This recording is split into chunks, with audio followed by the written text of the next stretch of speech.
In this picture of Baphomet, the hermaphrodite has one arm pointed towards the sky and one pointed toward the ground. The Freemasons believe that all opposites eventually unite. Heaven is hell, good is bad, up is down, and that order is achieved only after chaos, the begetter of order. For a more practical approach to this dilemma, however, we should consider the true nature of religion and how it counters real spirituality. Let us move on to the next stage of suppression. First, it was knowledge about who we are and where we have come from. Now, I will discourse on the religions of the world and how they evolved from the secret priesthoods and mystical orders of antiquity, who thought that real knowledge should be bestowed upon only the chosen few. Who are the heroes of the modern major religions, and why are they powerful pagan gods? It is all about suppression of information. Light is information, darkness is absence of information. Come unto me. This messianic expression even is often attributed to Jesus the Christ, the Savior to many who border on the obscenities of organized religion, a type of exopolitics used by the global elite to induce the masses into a state of hyper-suggestibility. If one is seeking a moral, spiritual, and rewarding life, it can be obtained in many ways. Religion is not the end-all. As it was once stated, none are more hopelessly enslaved than those who falsely believe they are free. And this pertains to the three major orthodox monotheistic religions of the world: Christianity, Judaism, and Islam. For the victim consciousness to fully manifest in reality, an aggressor, as well as a victim, is needed to supply the invisible imprisonment. This aggressor has come to be the church, but more specifically, draconian bloodlines who work through the church. The parlance, "come unto me," is a beckon toward enslavement. Although Moses and Muhammad, the main prophets, messengers of Judaism and Islam, are not viewed as gods,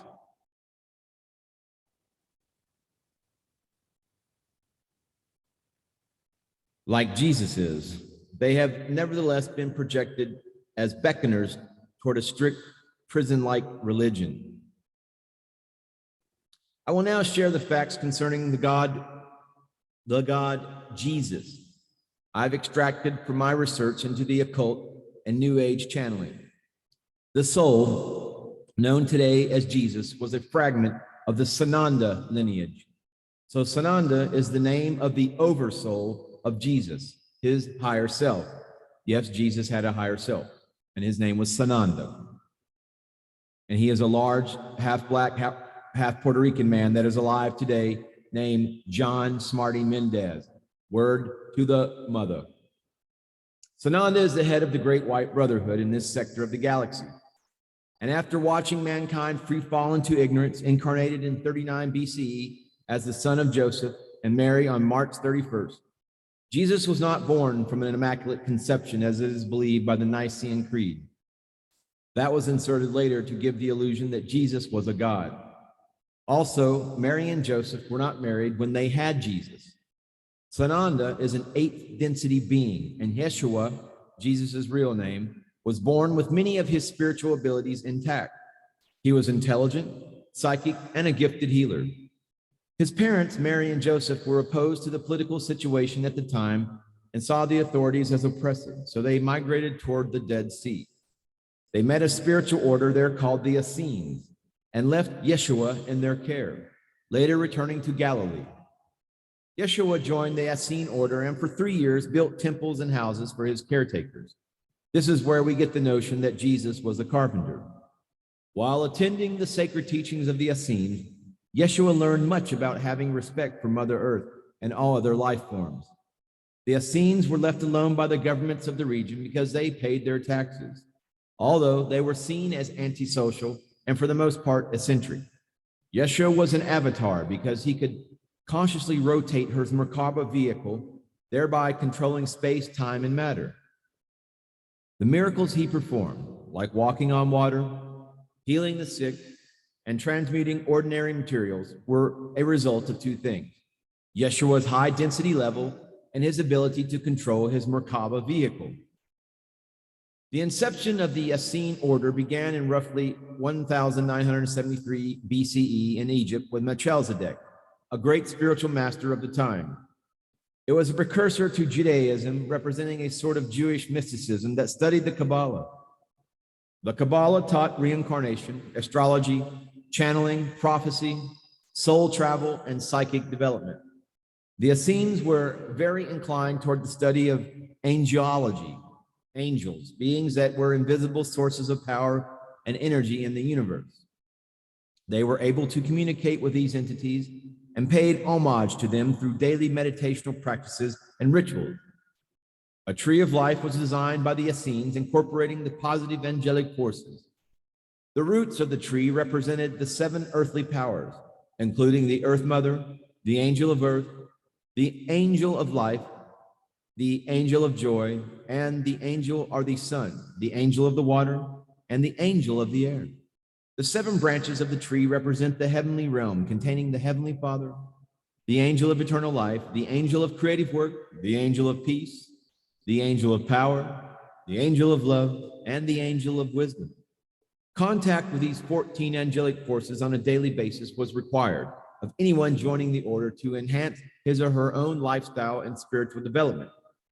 In today's satanic world, the tree of life, containing the 10 Sephiroth and the Kabbalah, have become symbols of Luciferic occult power instead of mind-freeing spiritual revelation. Yeshua, not any soul to proclaim himself God in any way, incarnated at what has been called 0 point, in order to evolve humanity into empathy, the highest vibration of the age of Pisces. 0 point is defined in Barbara Hand Clow's book, The Pleiadian Agenda, as the official beginning of the Common Era, 1 CE, Common Era, when the Anunnaki cast an electromagnetic net around the earth, trapping everyone into 3rd density. They orchestrated events through the Holy Roman Empire, and when Emperor Theodosius declared Christianity the official religion of the new Roman Empire, Jesus was portrayed as a god. Jesus was to be worshipped as a god, so the people would not worship the God inside of themselves. On the opposite side of control and suppression lays empathy. Empathy opens humans to spiritual access, and when Yeshua incarnated, he came as a model for the 9-dimensional human. He arose from a deep planetary lineage and carried the instrument of ultimate creativity that could transmute human violence. This was later called the Eucharist. He also delivered his bloodline through Mary Magdalene, the priestess of Isis at the central goddess temple of Jerusalem. And right now, the Christ consciousness lives in the DNA of all our bodies. Yeshua activated the mind of Gaia in the plants, and during the age of Aquarius, the sun will awaken the Christ consciousness in our bloodstream. This elixir, the Gaian alchemy Yeshua brought to earth, contains the Dionysian pagan memory codes that, when triggered, will quicken Gaia's spirit during the next age. At the age of 16, Yeshua and several Essenes traveled to India, where they met with gurus and saints. Yeshua studied with a guru for 2 years, where he learned much about the mystical elements of life. When he returned to Galilee, he met a dancer named Mary Magdalene, whom he fell in love with. In the Bible, Mary Magdalene is portrayed as a prostitute, but this is only to contradict the fact that she had a sexual relationship with Jesus. She bore child to Yeshua, but because the two were not married, they became social outcasts in regards to the governmental authorities. Mary was allowed to stay at the Essene temples with Yeshua, although this was against the rules. And when their son was old enough, they all three traveled back to India. When word spread that Mary had an illegitimate child, both she and Yeshua feared for their son's survival, although nobody knew the identity of the father. The child was left in the care of an Indian saint, while Mary and Yeshua returned to Galilee.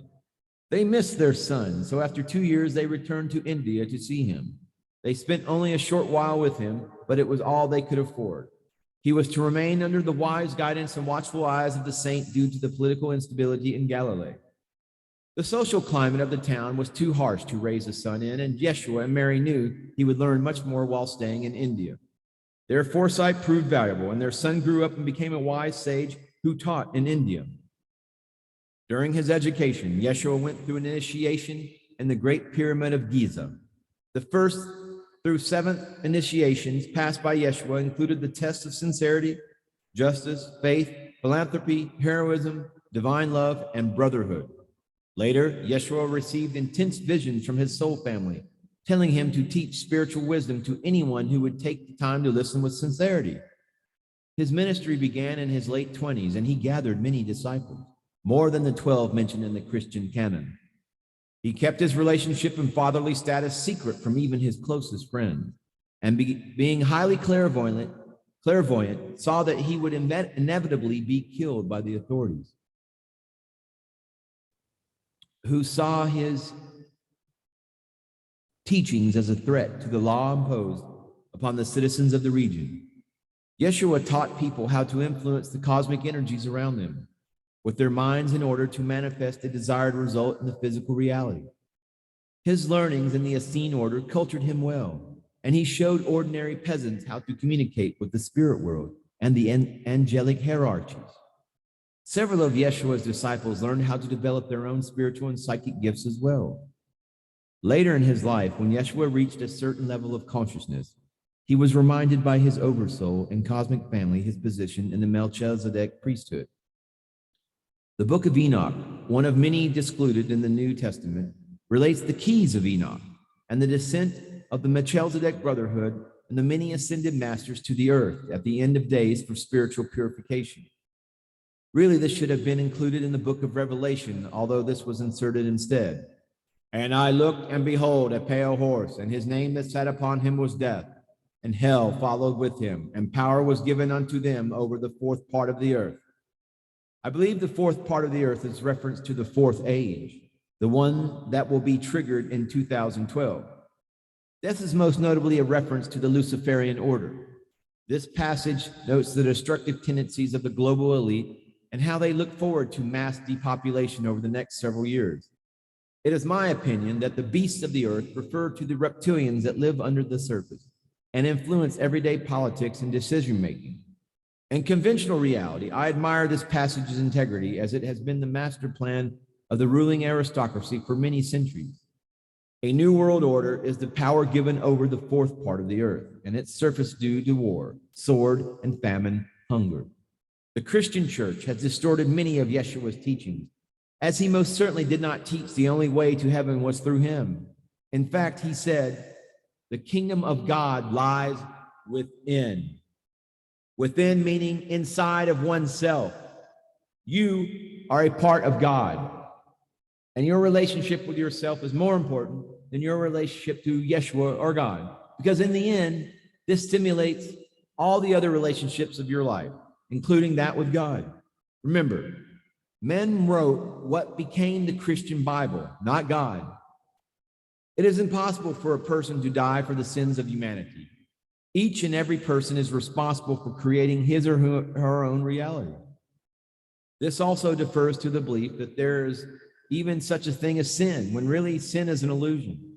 Every soul is a creator's son of God, endowed with consciousness and infinite love, and is, was, and always will be perfect.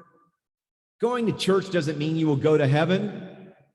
Heaven is a future template that society can mold and anchor down to the earth that will. It is not an afterlife. The main reason for the power of the church is the political ambitions of the clergy.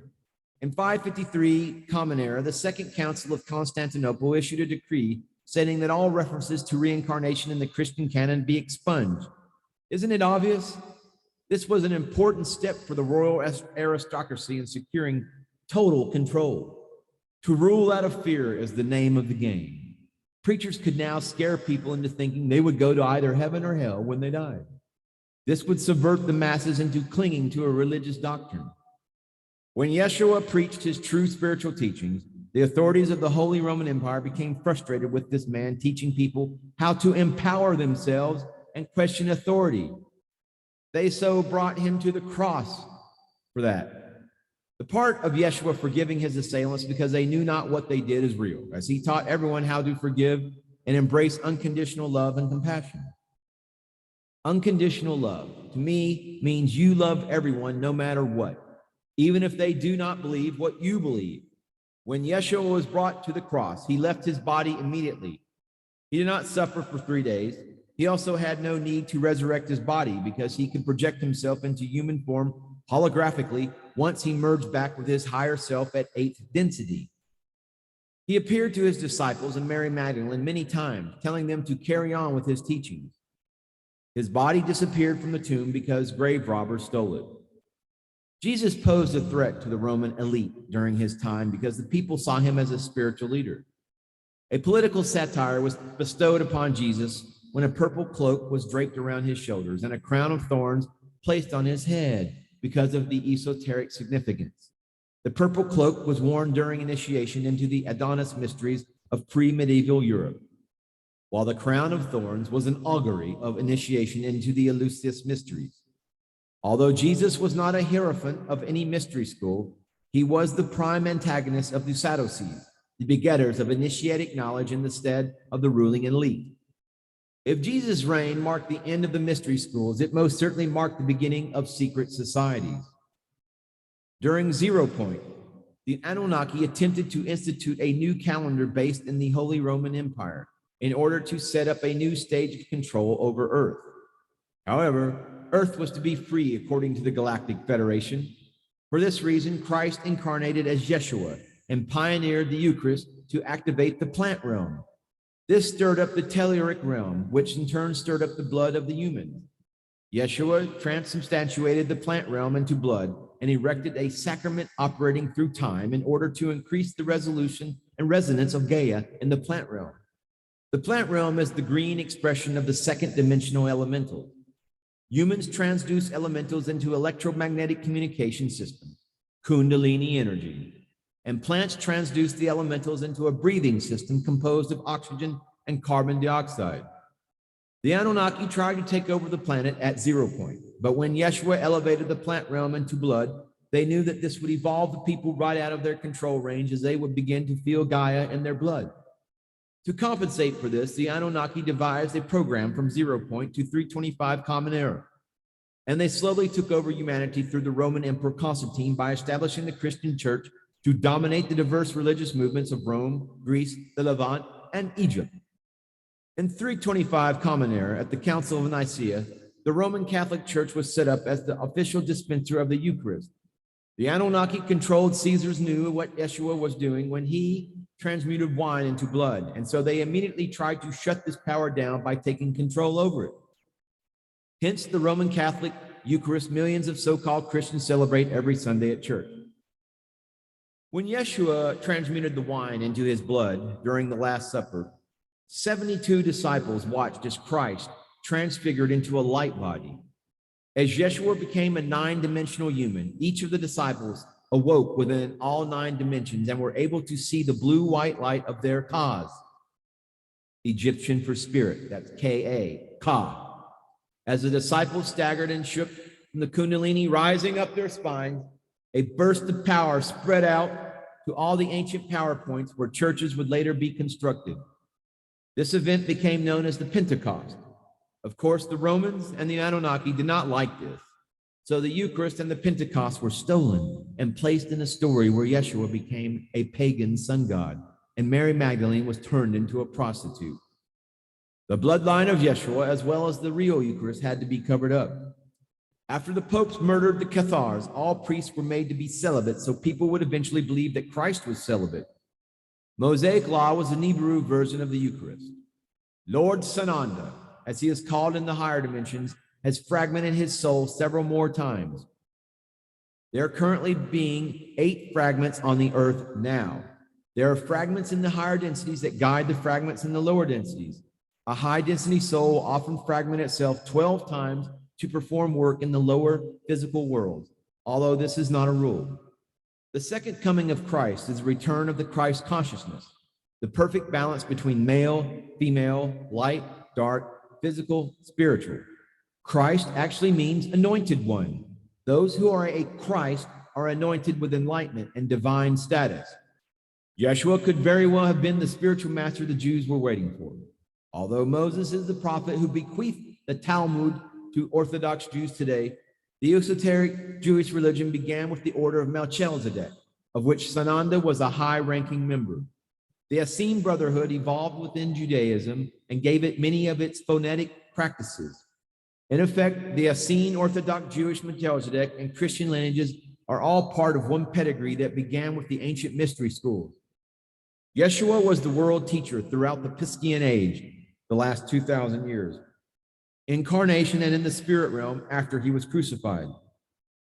During his incarnation, he was overshadowed by Lord Maitreya, another ascended master, and now it is Maitreya who is training the next world teacher, who is Dr. Joshua David Stone. In the mid-1990s, during his incarnation on Earth, Dr. Stone became the first ascended master teacher ever to admit a UFO-related entity, Ashtar, to the ranks of the ascended masters by incorporating the teachings of the medium Tuela, Ashtar's channel, into his own teachings. Dr. Stone told audiences that Master Ashtar is the commander of a space fleet of thousands of flying saucers watching over the Earth, and that Vrilon is the communications director. According to Stone, these flying saucers are based on several oblong artificial asteroids approximately 100 miles in diameter, which function as motherships for the spaceship fleet, which has a total population in the millions.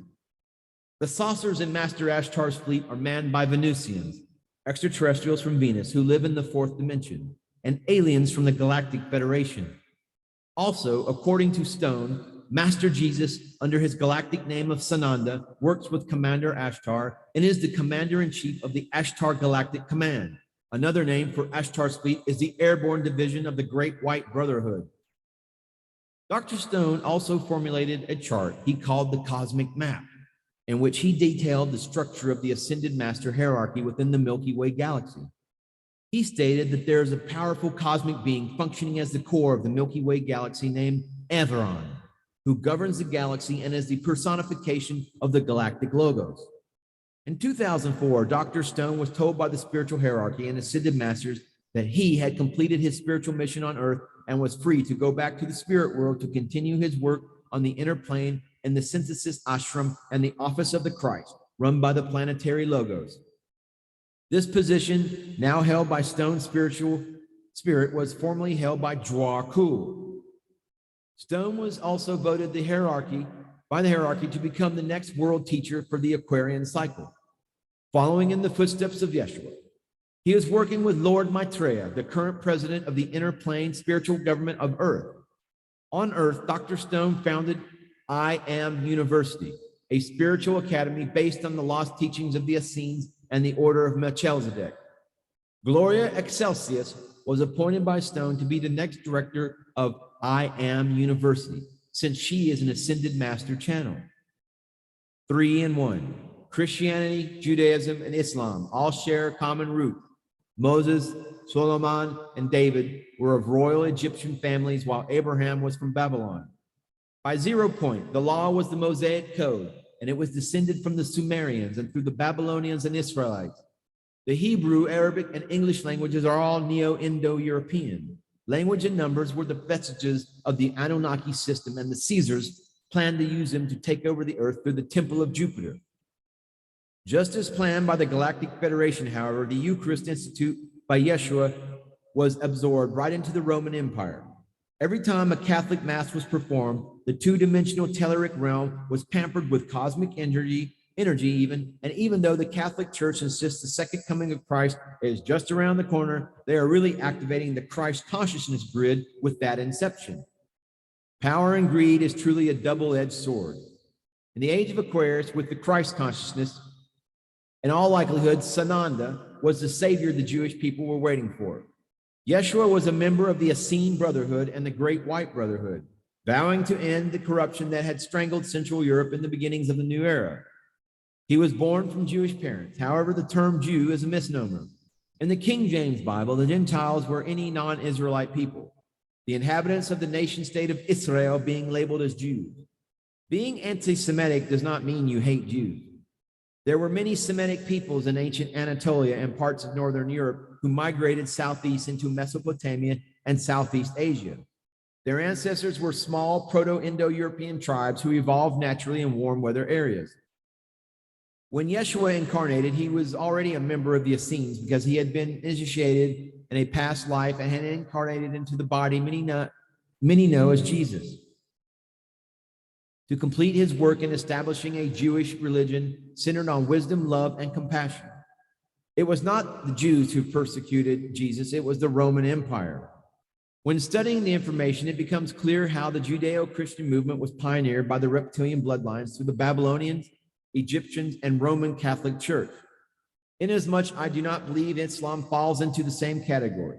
It is a separate religion based upon the conversations between the Prophet Muhammad and the Archangel Gabriel, and the subsequent debate over the successor caliphate. It borrows history from the Torah of Judaism and New Testament of Christianity, but was not inspired by them. Islam is a similar monotheistic religion to Zoroastrianism, Christianity, and Judaism in that there is worship of an almighty, omnipotent creator that is split between good and evil parts. But it is more of an offshoot religion than the primary establishment. Nevertheless, it is used for political motivation as Islam is a target for terrorism. It still serves a purpose in the reptilian agenda. In its genesis, Islam focuses on the prophet. In 570 CE, a child named Muhammad was born in Mecca, Saudi Arabia.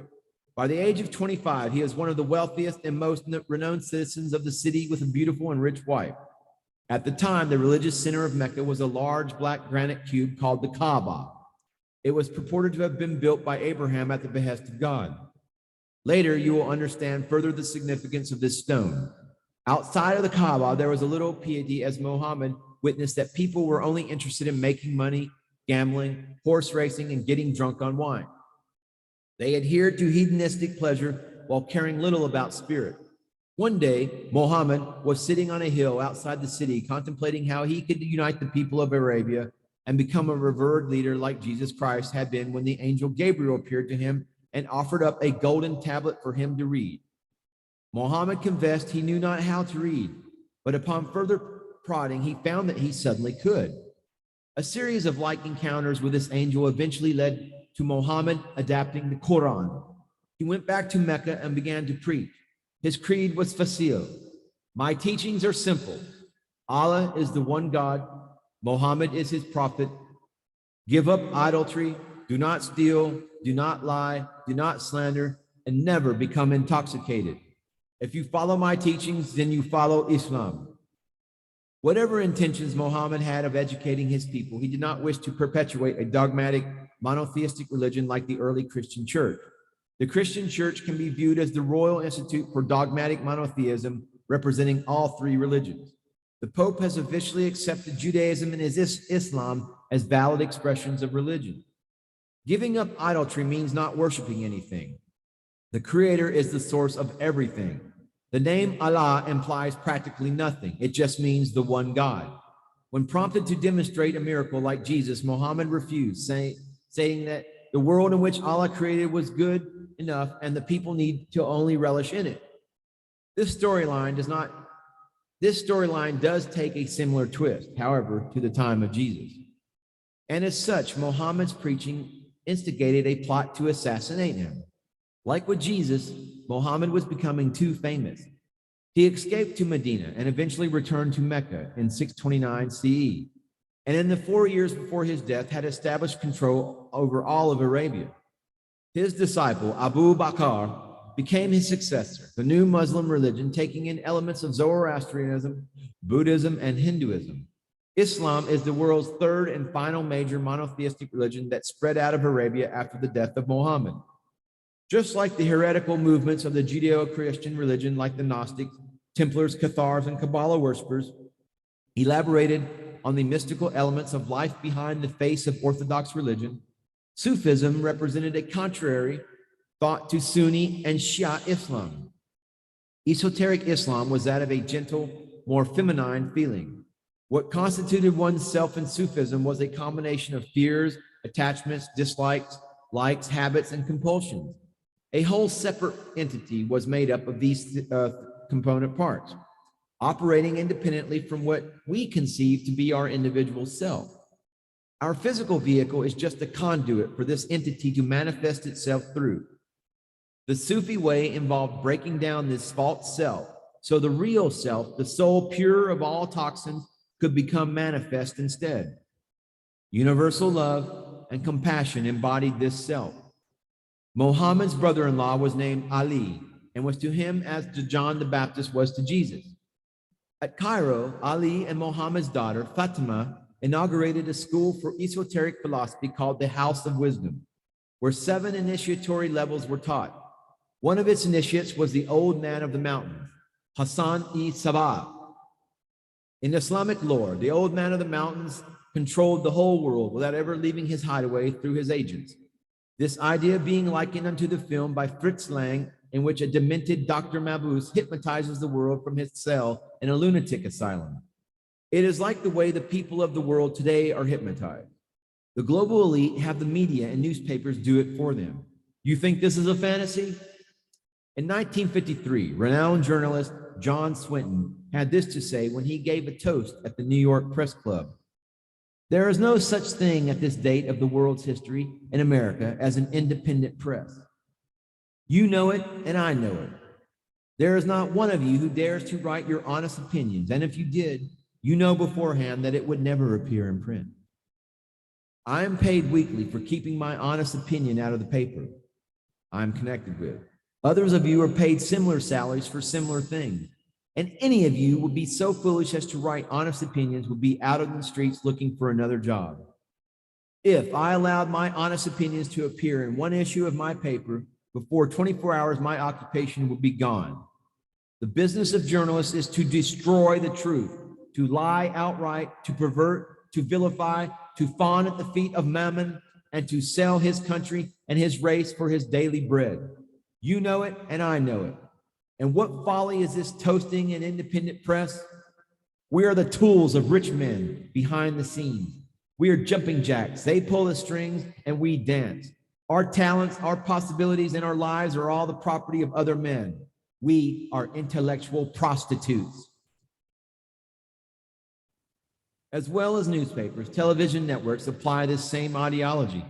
Today in America, most people hold religion at the zenith as the platform for all historical knowledge about God and spirituality. Unfortunately, most of the factual knowledge has been hidden by secret priesthoods. Erudition concerning the Essenes, the Kabbalah, reincarnation, and the tree of life was withdrawn so powerful reptilian bloodlines could control the masses. Several modern researchers following the traces of the Essenes and the Kabbalah agree that the Bible is a coded message.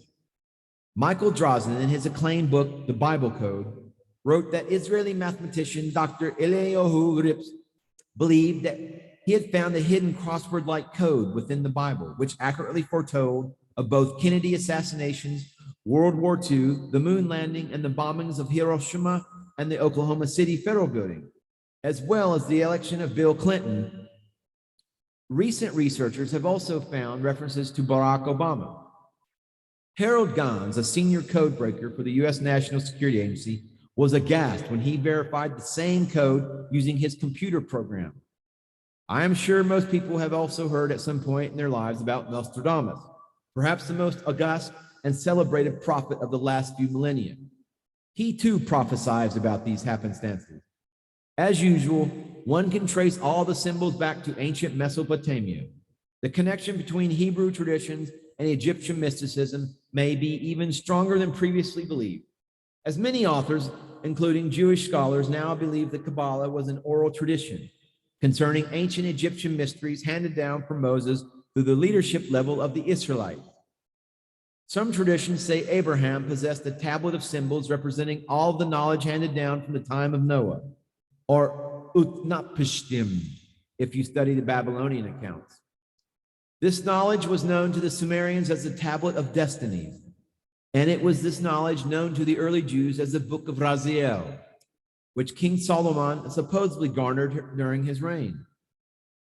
The philosophical cipher of this tablet became known as Ha-Kabbalah, light and knowledge, and it was purported that he who possessed Kabbalah also possessed Ram, the highest expression of cosmic wisdom. The Tablet of Destinies is said to be the same as the Tablet of Testimony in the Bible and the emerald tablets of Hermes Thoth to the Greeks and the Romans, such as Virgil, Homer, Plato, Pythagoras, etc. The tablet was a source of cosmic understanding. Religion and astrology is really a form. Religion is really a form of astrology, a brew of science, art, and religion, along with a hint of mathematics, metaphor, and mythology. Ancient stargazers knew they were consociated with the stars and planets. To the ancient astrologer, the planets, stars, and constellations were symbols for gods and heroes alike. The fundamental archetypes for the creed, as above, so below. Within the carefully calculated movements of the heavenly bodies, a meaning was transcribed. And however menial it seems to modern people today, it was of great import to those who fancied the connotation in times past. Today, religion is a way for people to jettison their spiritual burdens, but in ancient cultures, religion was closely related to astrology, and especially the precession of the equinoxes. Due to the fact that the Earth is tilted on its axis at 23.5 degrees, it maintains a slow wobble as it spins on its axis. This concept is called axial precession.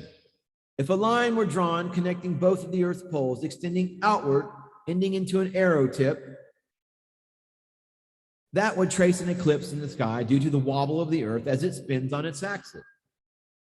The time it takes the eclipse to be drawn out once was referred to in ancient times as the Great Year. The equinox occurs twice a year when the Earth's axis does not tilt toward or away from the axis of the sun. The precession of the equinoxes was labeled so due to the westward movement of the equinoxes along the ecliptic path relative to the fixed stars. This transpired opposite to the motion of the sun across the ecliptic, the apparent path the sun takes across the sky throughout one great year.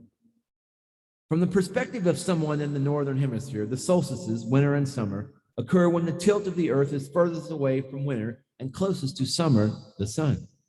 The ring of 12 constellations that align to the sun's ecliptic path, or in other words, the constellation the sun raises up every age, was well known to the ancients, so much so that they were personified.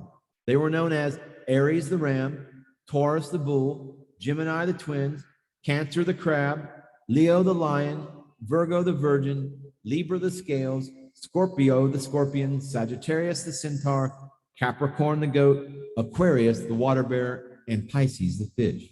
Together, these 12 constellations make up the zodiac, which is depicted as a circle intersected by two lines at 90 degrees.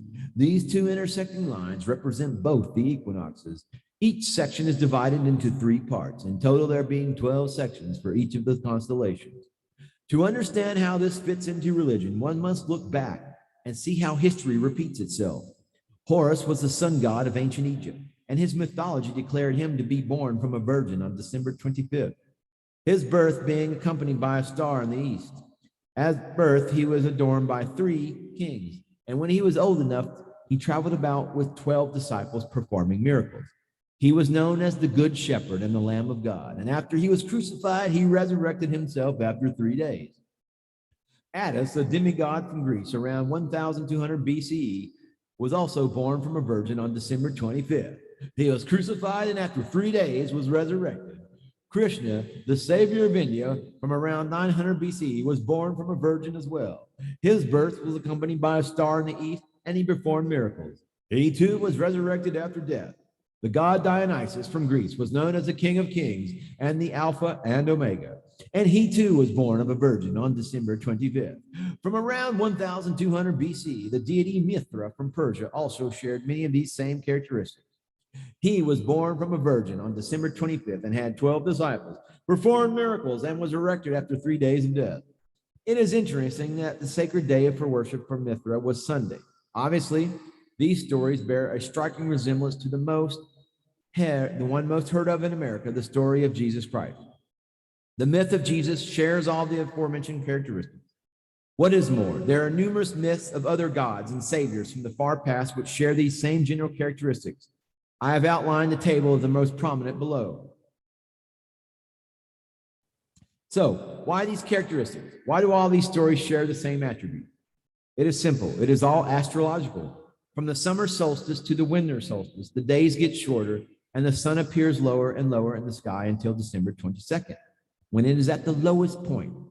For 3 days, the sun does not move. And then on December 25th, it moves 1 degree upward. At this time, Sirius, the brightest star in the night sky, aligns perfectly with the 3 stars in Orion's belt and the sun, appearing in the vicinity of the Crux constellation, just as the constellations of the Zodiac were personified.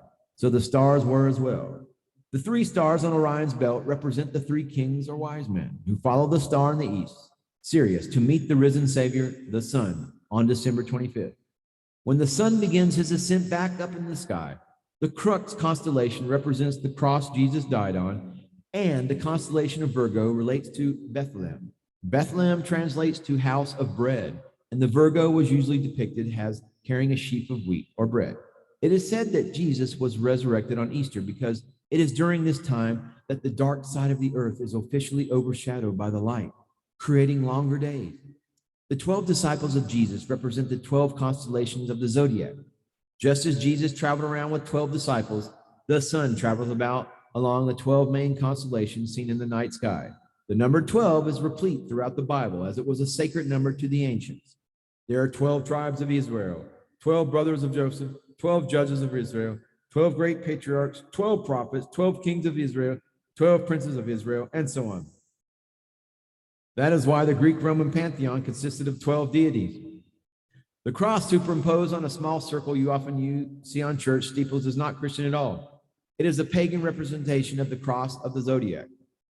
Among numerous mistranslations in the Bible, one is most notable: the end of the world is a total misconception. World should be exchanged for age, as the Bible symbolically relates the period and transition of 3 ages while foreshadowing a 4th. When Moses descended Mount Sinai, he is antagonized by the fact that the people are worshiping a golden bull. This was blasphemous because Moses officially instigated the age of Aries, the ram. That is why Jews today still blow the ram's horn.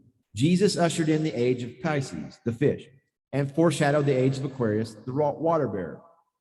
When his disciples asked him what the next path or age would be, Jesus proclaimed, "Behold, when ye are entered into the city, there shall be a man meet you bearing a pitcher of water." This is obviously a reference to Aquarius, the water bearer. The story of Moses is lifted directly from ancient accounts. Sargon, the king of Akkad, was also placed in a reed basket and set adrift in a river to avoid infanticide. He was rescued and raised by a royal family. Moses was not Hebrew, he was Egyptian, and he did receive what could be likened to the 10 Commandments on Mount Sinai, which is not what it seems.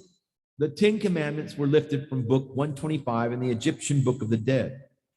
In the Bible, the passages in Exodus 20 and Deuteronomy 5 actually contain 15 commandments, although Exodus 20 reveals only 10. In the Book of the Dead, the deceased appears before 42 judges. "Homage to you, great God, the Lord of the double Maat, truth. I have come to you, my Lord. I have brought myself here to behold your beauties. I know you, and I know your name, and I know the names of the 42 gods who live with you in the hall of the 2 truths, who imprison the sinners and feed upon their blood on the day when the lives of men are judged in the presence of Osiris. In truth, you are the twin sisters with 2 eyes and the daughters of the 2 truths. In truth, I now come to you. I have brought Maat to you, and I have destroyed wickedness for you. I have committed no evil upon men. I have not oppressed the members of my family. I have not wrought evil in the places of right and truth. I have had no knowledge of useless men. I have brought about no evil. I did not rise in the morning and expect more than was due to me. I have not brought my name forward to be praised. I have not oppressed servants. I have not scorned any god. I have not defrauded the poor of their property. I have not done what the gods abominate. I have not caused harm to be done to a servant by his master. I have not caused pain. I have caused no man to hunger. I have made no one weep. I have not killed. I have not given the order to kill. I have not inflicted pain on anyone. I have not stolen the drink left for the gods in the temples. I have not stolen the cakes left for the gods in the temples. I have not stolen the cakes left for the dead in the temples. I have not fornicated. I have not polluted myself. I have not diminished the bushel when I sold it. I have not added to or stolen land. I have not encroached on the land of others. I have not added weights to the scales to cheat buyers. I have not mistreated the scales to cheat buyers. Misread, actually. I have not stolen milk from the mouths of children. I have not driven cattle from their pastures.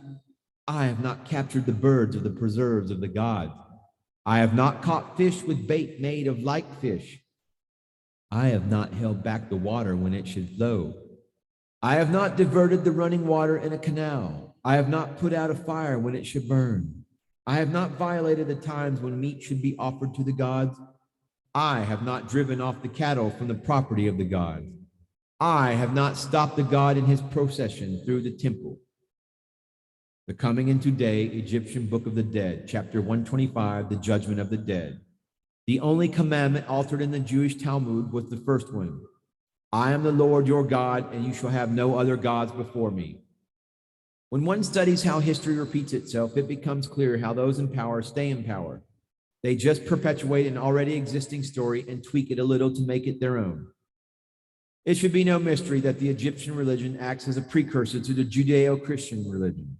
Baptism, afterlife, final judgment, virgin birth, crucifixion, death and resurrection, Ark of the Covenant, circumcision, Savior's communion, deluge, Easter, Christmas, and Passover are just a few of the many similarities. Osiris, the sun god, was the premier deity to the Egyptians, and this is nothing different than mainstream Christianity today. Instead of Osiris, Christians worship Jesus, the pagan sun god. Jesus is the Son of God because in the past, son and son were also used interchangeably. Thomas Paine, one of the founding fathers of the United States, once said, "The Christian religion is a parody of the worship of the sun, in which they put a man called Christ in the place of the sun and pay him the adoration originally paid to the sun." The fact of the matter is that Christianity is a Roman story developed for political reasons. In 325 CE, the Roman Emperor Constantine convened the Council of Nicaea, where the politically motivated Christian doctrines were established. Texts left out of the officially sanctioned version canons of the Bible are known as the Apocrypha. The esoteric literature cast a bright light on the true meanings of events and teachings. For the past 1600 years, the Vatican has maintained a tight political hold on Europe and the rest of the world. The Dark Ages, the Inquisition, and the Crusades were all byproducts of greedy men in positions of power. Jesus, Paul, Solomon, Moses, John the Baptist, Mary, Joseph, and Pontius Pilate were all real people. They were simply placed into a convenient story that has been told since the dawn of our planet. The Bible is not the real story of these people. It is an astro-theological literary hybrid for the untwist. Religion is the ascent of morality. For the wise, religion is slavery. The supposition of the virgin birth and the Immaculate Conception not only implies the divinity of a savior-like figure, it also hints at the true nature of prehistory. According to esoteric author Michael Tsarion, a virgin birth related in antiquity to production, a hybrid offspring from a human female crossing with an alien being. The woman was a virgin not only because this is in reference to with the constellation of Virgo, but because it indicates a bloodline linked to the alien gods who were often called the serpent masters. The Immaculate Conception implies progeny created genetically, not sexually, and this could relate to the creation of the human race in test tubes. Queen Elizabeth I was known as the Virgin Queen because she was a Virgo baby as well as the prime carrier of the reptilian genetic stream. The name Elizabeth means beloved of the gods, and the Queen of England is beloved by the serpent masters because she carries their bloodline. In Hollywood today, we have the practice of cutting the red tape and walking down the red carpet because both are symbolic of the perpetuity of the ancient bloodlines that control the world. On a less pernicious note, astrology relates to cycles. In reality, everything is a cycle. When you get out of bed in the morning, your brain releases serotonin, a chemical that wakes you up to the three-dimensional world. When you fall asleep at night, melatonin is secreted, producing the opposite effect. Balance is always the key for survival and perpetual suspension. The Harmonic Formula, 13th dimensional formula for compassion, is the atonement for the current precession of the equinoxes. In A Course in Miracles, the atonement is described as the purpose to any miracle, which is an action. The movement of the heavenly bodies is a miracle because it represents balanced action. The atonement is the reason and the end result of the miracle taking place. And in the Aquarian age, it will be forgiveness and ascension. This contemporary processional cycle was set up by Prime Creator in order to facilitate our ascension. The Sphinx was built in 22,819 BCE, and it symbolizes the Lion King, the king of the beasts in the lower universes. It is located at the exact center of the land masses on Earth and represents the cycle to end all cycles for the Earth. In the early 20th century, the processional cycle, the Great Year, was calculated to be 25,800 years. In the later part of the century, it was calculated to be 25,920 years. The actual duration is 24,832 years with an acceleration factor of 6.18%. The acceleration factor must be accounted for because time is speeding up. I acknowledge before that time changes when your perception of it changes. This is happening now. The construction of this thing initiated this current cycle and the speeding up of time. When calculated with the accommodation of the acceleration factor, this cycle ends on March 21st, 2013, and that is when Earth will ascend into fifth density. The date of December 21st, 2012 is the most anticipated date, although the real date is in March of the following year. December 21st is an important date, though, because it activates the opening of the dimensional doorways all around the planet. People will literally walk into the fifth dimension beginning on that date and even before.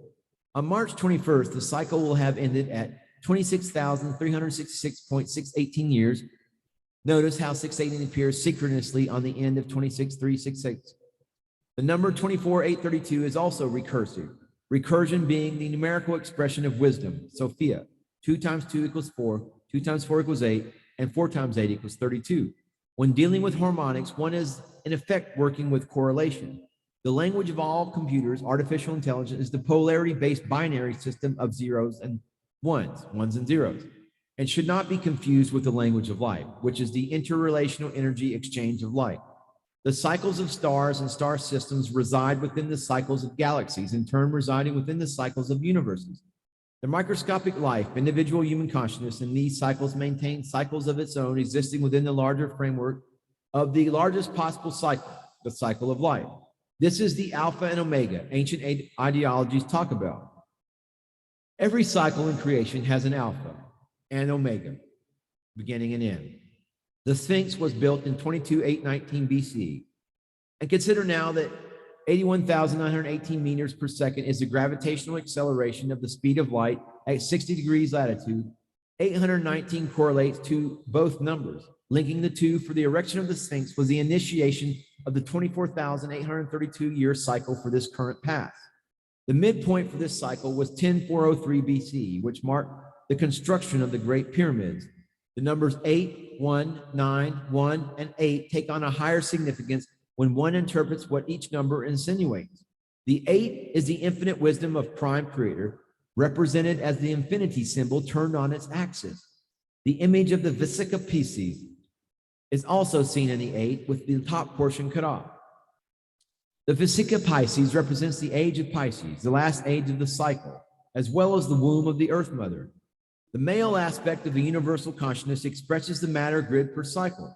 The female aspect of the universal consciousness expresses the antimatter grid per cycle. Together, the Father, Son, and Mother Earth are the twin flame. The ones represent the two pillars of polarity, light and dark. The 9 is situated between the two ones because it denotes the ending of the cycle. 9 is the last number of the numerical code starting at 0. The Holy Triangle of Light is the source of the Holy Trinity contented in numerous religious institutions. The Father, Son, and Holy Ghost of the Trinity morphs as the Prime Creator, Creator, Son, and Eternal Spirit of the Holy Triangle of Light. The all-seeing eye adorns the centerfold of the pyramid.